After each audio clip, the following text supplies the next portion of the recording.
Well, good evening, everyone. Good evening, and welcome to this Bible study of the Pillar Community Church, where Reverend Bianca Richardson is pastor. I am Dr. Sherry L. Jackson, a partner of the Pillar Community Church, and tonight I am stepping in for Pastor Bianca. And so I am just grateful for the opportunity to be here.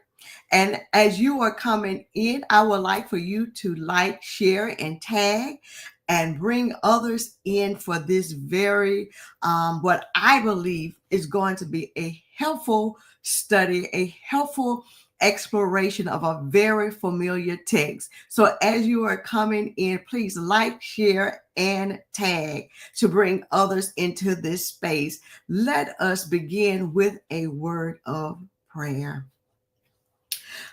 Gracious God, creator and sustainer of this universe, we do honor you. We do thank you for the privilege and the opportunity to come tonight.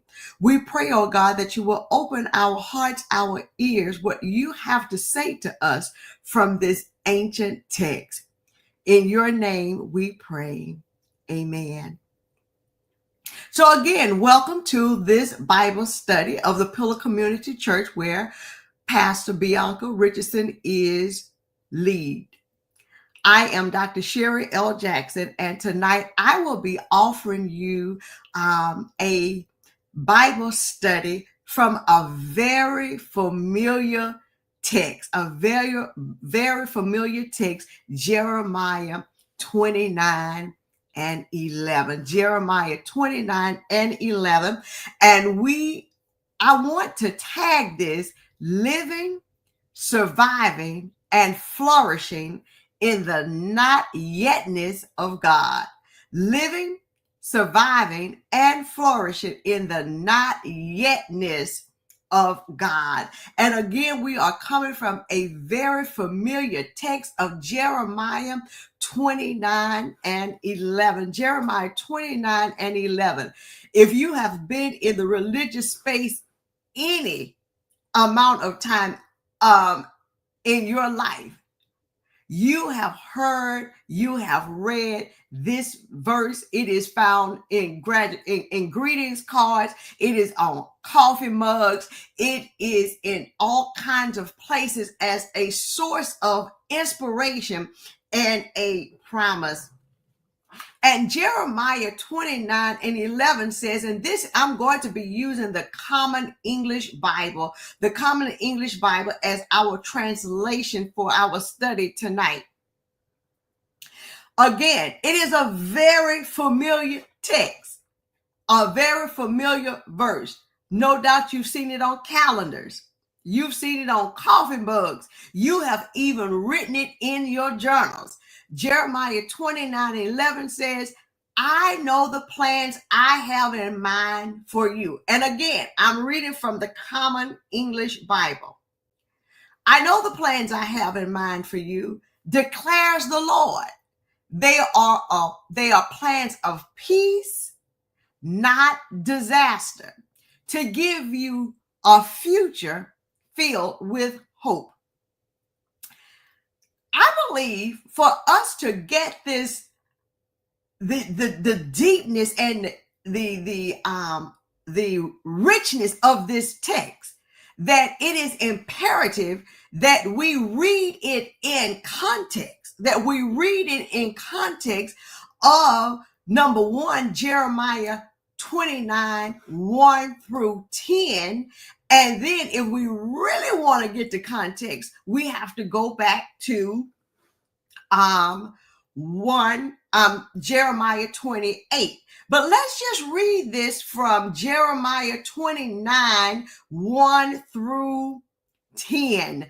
Again, this is a familiar text, but I'm just going to ask you to put in the content in the comment section if you've ever read it in context, beginning in chapter 29, or even go back to 28. The whole chapter 28, but certainly Jeremiah 29, 1 through 10. Let me know if you've even considered it in this context. And this is what Jeremiah 29, 1 through 10 says. And again, I am reading from the Common English Bible. And it says, the prophet Jeremiah sent a letter from Jerusalem to the few surviving elders among the exiles, to the priests and the prophets, and to all the people Nebuchadnezzar had taken to Babylon from Jerusalem. The letter was sent after King Jeconiah, the queen mother, the court officials, the government leaders of Judah and Jerusalem, and the craftsmen and smiths had left Jerusalem. It was delivered to Babylon by Elisha, Jephaniah's son, and Jeremiah, Hilkiah's son, two men dispatched to Babylon's king Nebuchadnezzar by King Zedekiah. The Lord of heavenly forces, the God of Israel, proclaims to all the exiles I have carried off from Jerusalem to Babylon. Build houses and settle down. Cultivate gardens and eat what they produce. Get married and have children. Then help your sons find wives and your daughters find husbands in order that they too may have children. Increase in number there so that you don't dwindle away. Promote the welfare of the city where I have sent you into exile. Pray to the Lord for it, because your future depends on its welfare. The Lord of heavenly forces, the God of Israel, proclaims, don't let the prophets and the diviners in your midst mislead you. Don't pay attention to your dreams. They are prophesying lies to you in my name. I did not send them, declares the Lord. When the Lord proclaims, this is verse 10, when Babylon's 70 years are up, I will come and fulfill my gracious promise to bring you back to this place. Now I want to go back to 11. I know the plans I have in mind for you, declares the Lord. They are plans for peace, not disaster, to give you a future filled with hope. Have you ever you were in a tough situation. You were in the midst of chaos. You were in a dark night of the soul situation, and you needed God to move on your behalf right then. You wanted somebody to tell you that your change was coming. You need somebody to tell you that your blessing is right around the corner. And then someone does come to tell you that, and you're like, yay, it's going to happen. But then God says, not yet. God says, not yet. What do we do in the not yetness when the answer is not yet? You're not leaving. It's not going to come to pass. Not yet. How do we continue living, surviving, and flourishing in the not yet? So, what is it that we need to know about this text? Let's look at, before we jump into 11, because that's where people want to get to, right? They want to get to the shout. But can I tell you, God says, not yet. So, what is going on? Jeremiah is writing during a time when the God's people were taken into Babylonian exile. They were removed from the land. They were away from their temple. They were away from their land. They were away from their homes. They were in exile. And they're in exile when King Nebuchadnezzar comes along and takes Judah's elite. He takes the cream of the crop, so to speak. He takes the royalty. He takes the priest. He takes the craftsman. He takes the people who had skills, and he takes them away from the homeland. And no doubt they wanted to go back home. No doubt they are in this strange land. They want to go home. God says, not yet. But then some false prophets came along and were misleading them to tell them that their return home was going to be swift. That their season was right around the corner. That when the clock struck midnight, that their change would come. And Jeremiah has to come along and tell them, not yet. That God says that you are going to be in this place, that this is going to be, you're going to be in this situation 70 years. 70 years. You're going to be in exile. You're going to be away from Jerusalem. Now, you must understand that Jerusalem is the home base. Jerusalem is the place where God dwells. Jerusalem is the place where the temple is. And now the people of God are away from home. Have you ever been away from home, either physically, emotionally?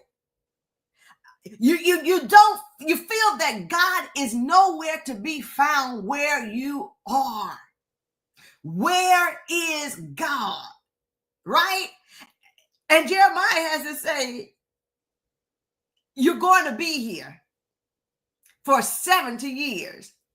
And I like to believe whether that is 70 years on the calendar, or as we come to understand the 7 as a completeness, I like to say in the fullness of time, at the appointed time, in due season, you're going to come out. And that's what I believe that God is telling us and showing us, that at the appointed time, it's not yet. But at the appointed time, I am going to bring you out. When the clock, the kairos meets the chronos, when God's time meets the ticking of the clock's time, that will be due season. Jeremiah, this particular chapter 29, is a letter inside of a prophetic, a piece of prophetic literature. Jeremiah has a showdown. He has confrontation with the false prophets about their false promises. So if you go back 4-7, it encourages them to settle down for the long term, that you're going to be here. And he encourages them not just to be here, but to take an active role to engage where they are.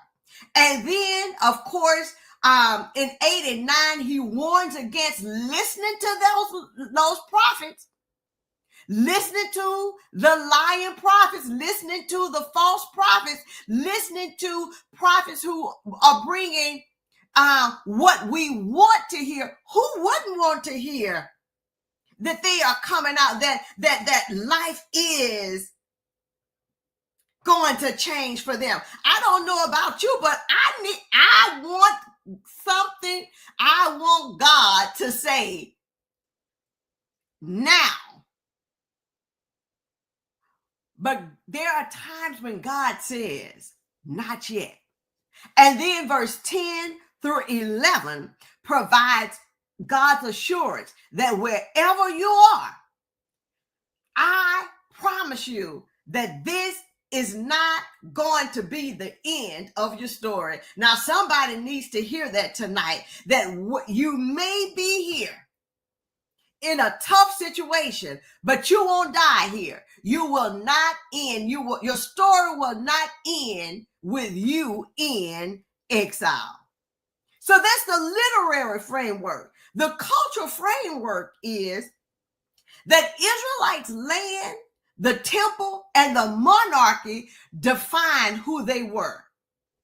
The temple in Jerusalem, the land, what land? The promised land.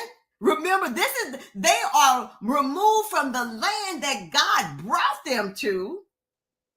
They are in a foreign land and they are wondering, remember the question, how can we sing Zion songs in a strange land? How can we sing? How can we worship over in this strange land in Babylon and the temple is in Jerusalem? How can we worship God in Babylon? How can we worship God in exile and the temple is in Jerusalem? How can we sing Zion songs over here when God is over there? So being in exile disrupted their sense of belonging. It disrupted their routine. It disrupted everything they thought about who they were and who God is. And so they are now being forced to reimagine faith beyond the institution. Now, I wish I can park there tonight. I wish I can park there tonight that even in the pandemic, when we were away from our buildings, when we were away from our religious institutions and our routines were disrupted, how many sung the song and proclaim and ask the question, how can we sing Zion songs in a strange land? And so they have to reimagine faith beyond their institutions. They have to navigate in spaces that do not see them as equals. They have to reimagine themselves. They have to reimagine what it means to belong, and they have to reimagine what it means to be in God's presence. And tonight, I believe we find ourselves in exile because what we thought is not. Where is God in the midst of this chaos, in the midst of all that we have going on? So, I believe that there are three things that the exiles and us too, we have to consider. We have to consider. We have to consider whether or not we're going to cling to the familiar and long, and how much are we going to long for the past that we get stuck where we are.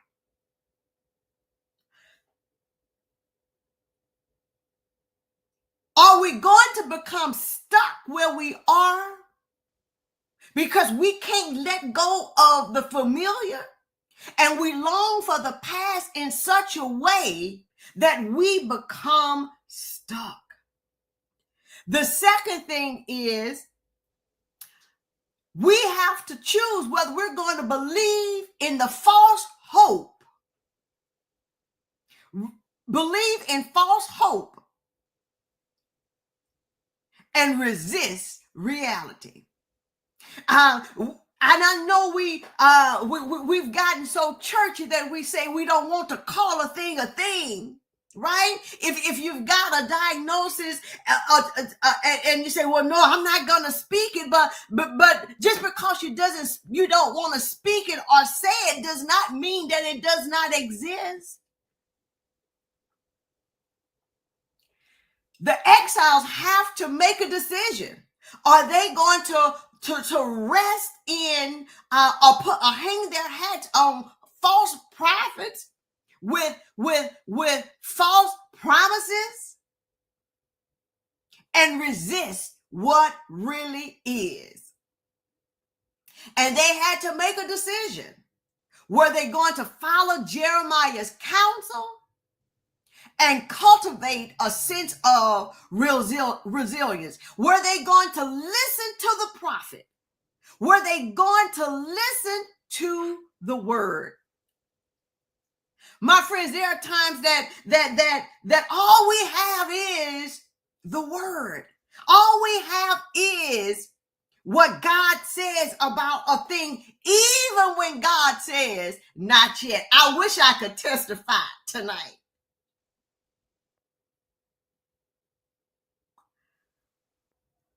They had to decide if they were going to listen to the lying prophet with a feel good, a sound good word, or were they going to follow Jeremiah, the prophet of God,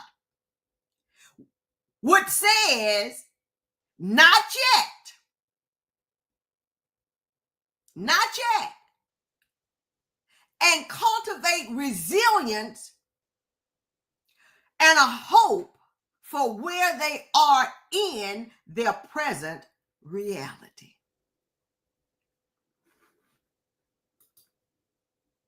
So here's some questions that we want to consider for tonight. How do we maintain faith when the systems around us oppress us? My God. How do we maintain faith when the systems around us oppress us? And the second question we want to consider is, how do we maintain faith and hope when God's answer is not yet? How do we maintain faith and hope when God's answer is not yet? These are questions we want to consider. And I need to say that Jeremiah 29:11, I need you to hold on to this right here, is not a promise an individual person. It's not an individual promise. It is a community promise. It is the nation's promise. It is Judah's promise. Jeremiah 29:11 is not an individual promise for us to have prosperity. It was a promise to God's people, to Judah as a whole, that they went in as a whole in exile, and as a community, they are coming out. Now, I know that we use it as an individual. Now, with that said, we can certainly apply it to our individual lives. But this particular promise at this time was to a group of people. It was to a community, because when the community thrives, when the group thrives, then all will flourish. Will all will flourish. I pray that this is good to you, because it is good to me. So these are our questions that we want to consider for tonight. So remember our questions, right? Remember our questions. Let's look at them again. How do we maintain faith when the systems around us oppress us? And two, how do we maintain faith and hope when God's answer is not yet? Right? How? The first thing, and I know that I have it here, but so that I know that you are engaging, I need you to put it in the comment section, right? How we're going to do the things that we say, how we're going to maintain hope. Number one, we're going to stop listening to lying prophets. We're going to stop listening to the wrong people. I don't care how much we want that thing to happen. I don't care how good it sounds. We are not going to listen to lying prophets. We are not going to listen to the wrong people. That's how we're going to maintain hope. That's how we're going to navigate in these spaces in a reality where it looks like God is not going to come through.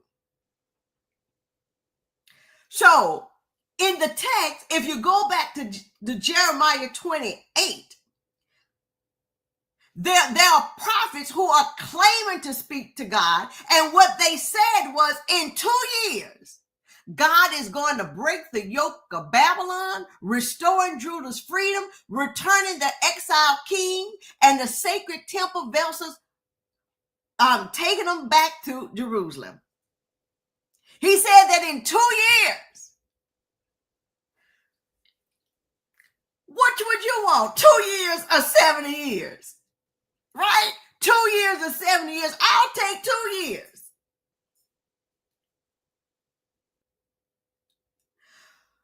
But the reason why we know that they are lying and false prophets with false promises is because their message directly contradicts Jeremiah's prophecy that Judah was going to remain in exile for 70 years, that they were going to remain there until God said so. They were going to remain there until the fullness of time, in due season, when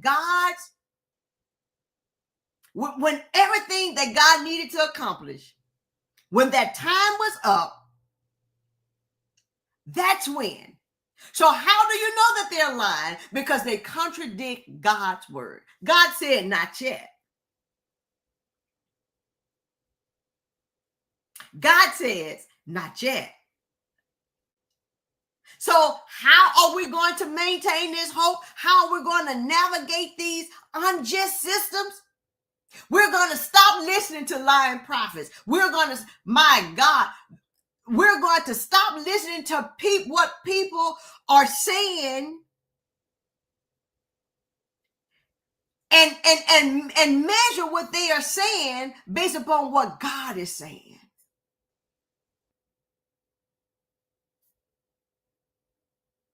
Stop listening to lying prophets. The second thing that we're going to do, if we're going to navigate this, if we are going to survive and thrive and flourish, is that we've got to settle ourselves down and be productive where we are. We've got to settle into this reality that this is where we are, but being here does not mean that we are passive. It does not mean that we're just passive, sitting and rocking until 70 years is up. No, Jeremiah tells the exile to settle into their current reality. Look at the text again. In Jeremiah 29, verses 5. He says, build houses and settle down. Cultivate gardens and eat what they produce. Get married and have children. Then have your sons find wives and your daughters find husbands, in order that they too may have children. Increase in number so that you don't dwindle away. He says, the way that you are going to make it is that you've got to settle in first. You've got to call a thing. This is where we are. We're going to be here for 70 years. So let's be productive. Build some houses. We need somewhere to stay. Plant some gardens. You need something to eat. And then you have children, your children, to get married and have children, because that is going to increase your numbers in order to sustain your families. And then this strange thing, and seek the peace of Babylon. Seek the peace of Babylon. To seek, promote the welfare of where you are. Because if there is peace in Babylon, you will have peace.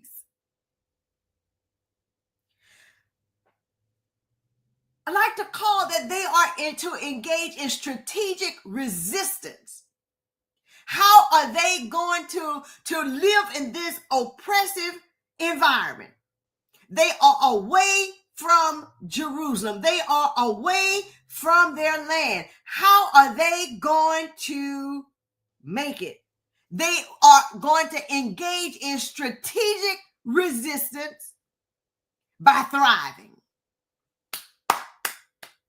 That just hit me. They're going to make it. Their resistance is to not die, but to live. Did you hear what I said? They are going to resist Babylon because Babylon, the king brought them there, in other words, to hurt them. But they are going to survive and thrive and flourish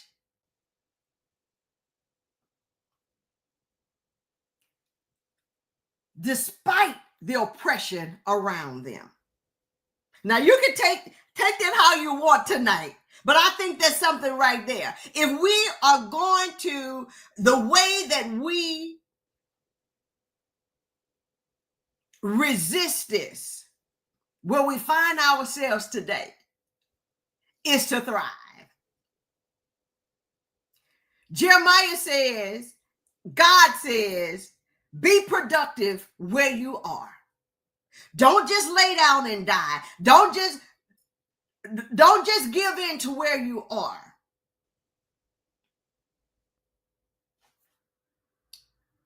But be active. Be productive. Keep moving right where you are in the midst of an oppressive situation. Remember, we're asking the questions. We're answering the questions. How do we maintain faith and hope in the midst of an oppressive environment? How do we maintain our hope? How do we maintain our faith when God says, not yet? God says the way that we do that is to settle ourselves down and to be productive where we are.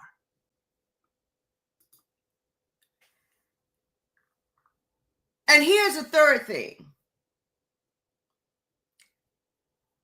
is that we must see what God sees. The first thing is we're going to stop listening to the lying prophets. We're going to stop listening to wrong people. The second thing is that we're going to settle ourselves down and be productive. We are going to resist by thriving. And thirdly, we're going to see what God sees. God said, now when we get to verse 11, right? Now we get to verse 11, 29 and 11. That says, I want to read it again. I'm going to go back to 10. Jeremiah 29 and 10, it says, the Lord proclaims, when Babylon's 70 years are up, I will come and fulfill my gracious promise to bring you back to this place. What place? You're not going to die here. You're not going to die in exile. Verse 11. I know the plans I have for you. I know what you're going through right now. I know it seems like I'm far away from you. I know that you are not in Jerusalem. I know that you are not, you're in an oppressive environment. You are far from home. And God says, listen, I know the plans I have for you. Don't ask me about it no more. You're going to be here 70 years. And he says, I know the plans I have in mind for you, declares the Lord. They are plans for peace and not disaster, to give you a future filled with hope. That's where the verse 11 comes from. That's where the promise is. And to reap the promise, you cannot give in to the lying prophets. And you cannot give in to the oppressive forces and the systems that seek to destroy you. But you have to see what I see. And I see your future that is filled with hope. I see your future. I know what I have in mind for you. You can't see it, but you have to see it before you see it.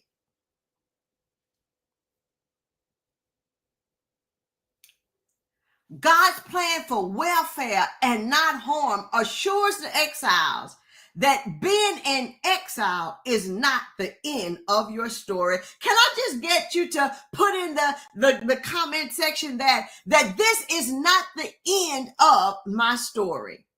This is not the end of my story. I will not die in exile. Why?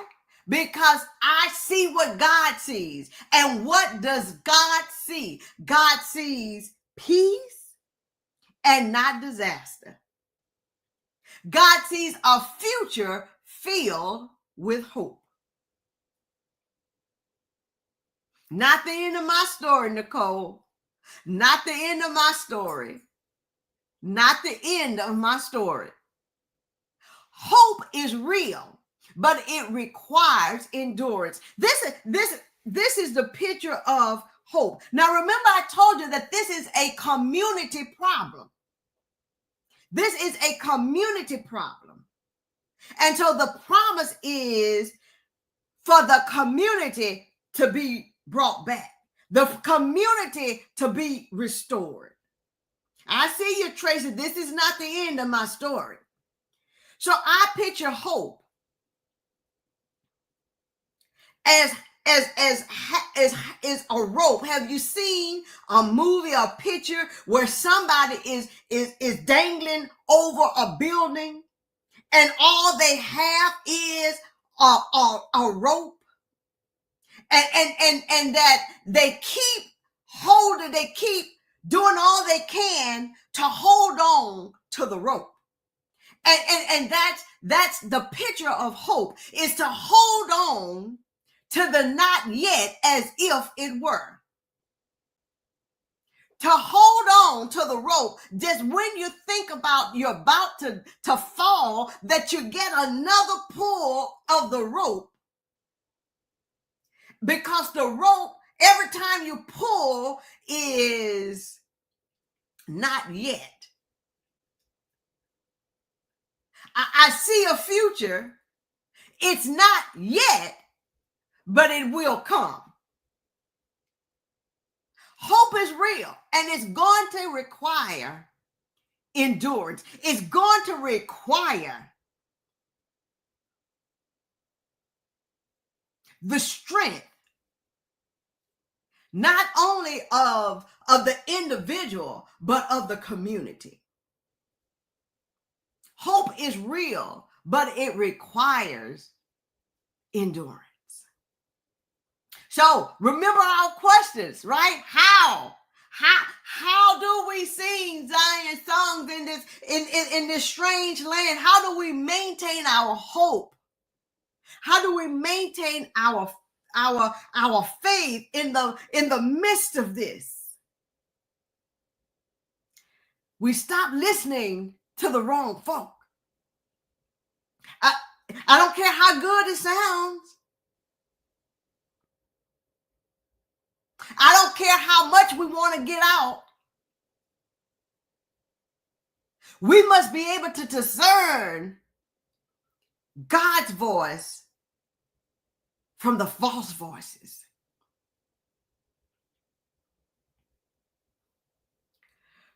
We must settle ourselves down in the present reality and be productive where we are.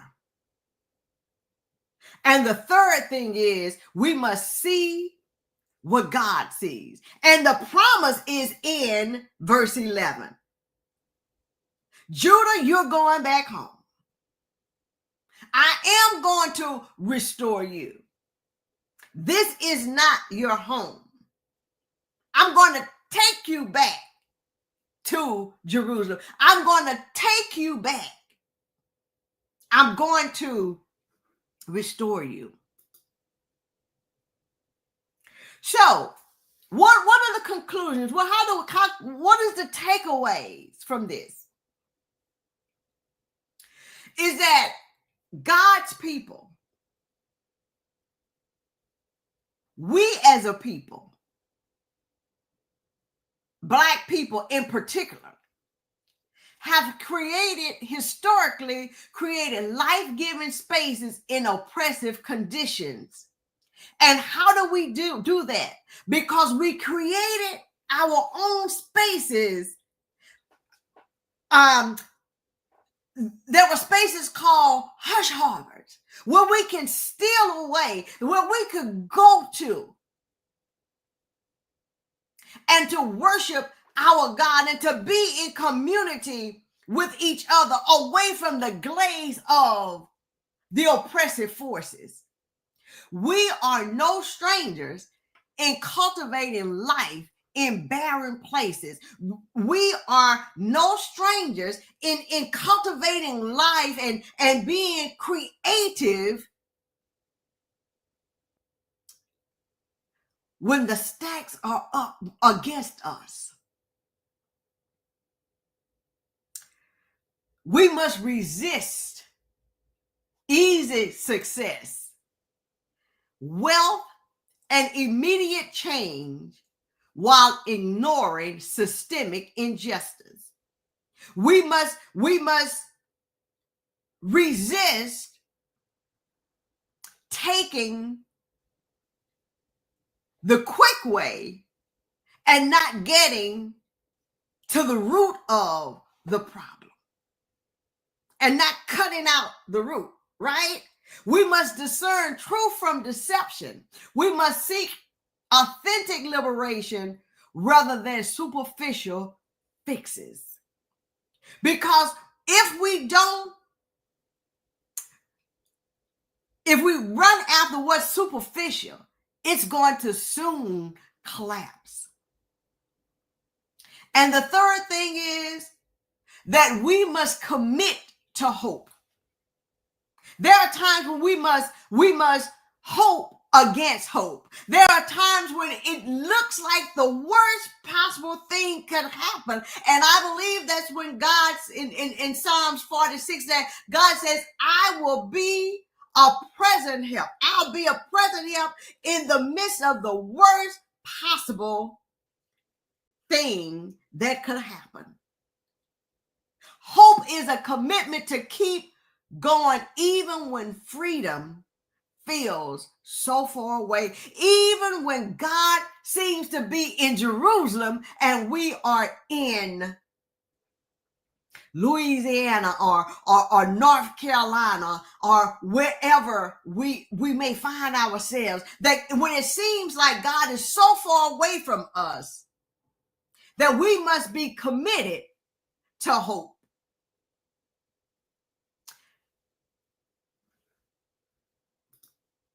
And so as we bring this to a close,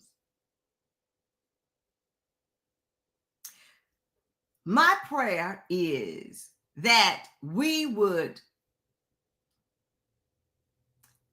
see what God sees. And before I close, I just need to go here at verse 12. Because remember when we said that their identity was tied to Jerusalem. And they felt that God was in Jerusalem and they were in Babylon. So verse 12 says, when you call me, wherever you are, I don't care if you are in Babylon. I don't care if you are not in Jerusalem. I don't care if you are not in the temple. God says through Jeremiah, when you call me and come and pray to me, I will listen to you. When you search for me, yes, with all of your heart, you will find me.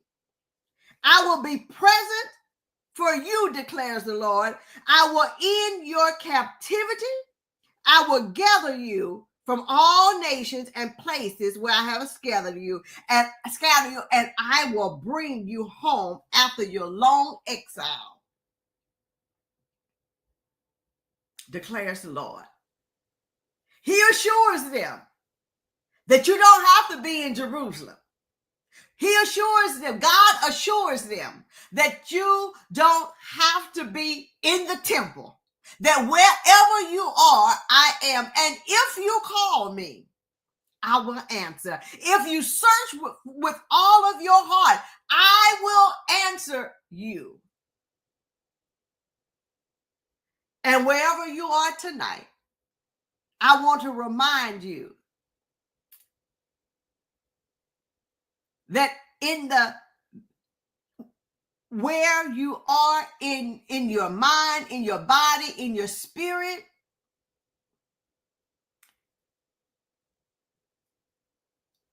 away from the temple, away from Jerusalem, in a strange land, that wherever you are, God is.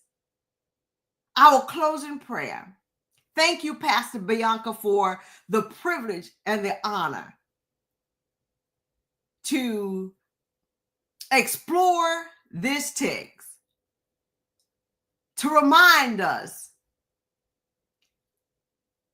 that even when God says, not yet, God is still present. Our closing prayer. God of exiles and the oppressed, teach us to build and to plant even in places that seek to diminish us. Give us discernment to reject false hope and embrace truth. Sustain us with a future filled with promise and empower us to seek the welfare of our people. May we live into the fullness of your future for us, flourishing as you are intended. Ashe and Amen. May all be well with you. Bye-bye.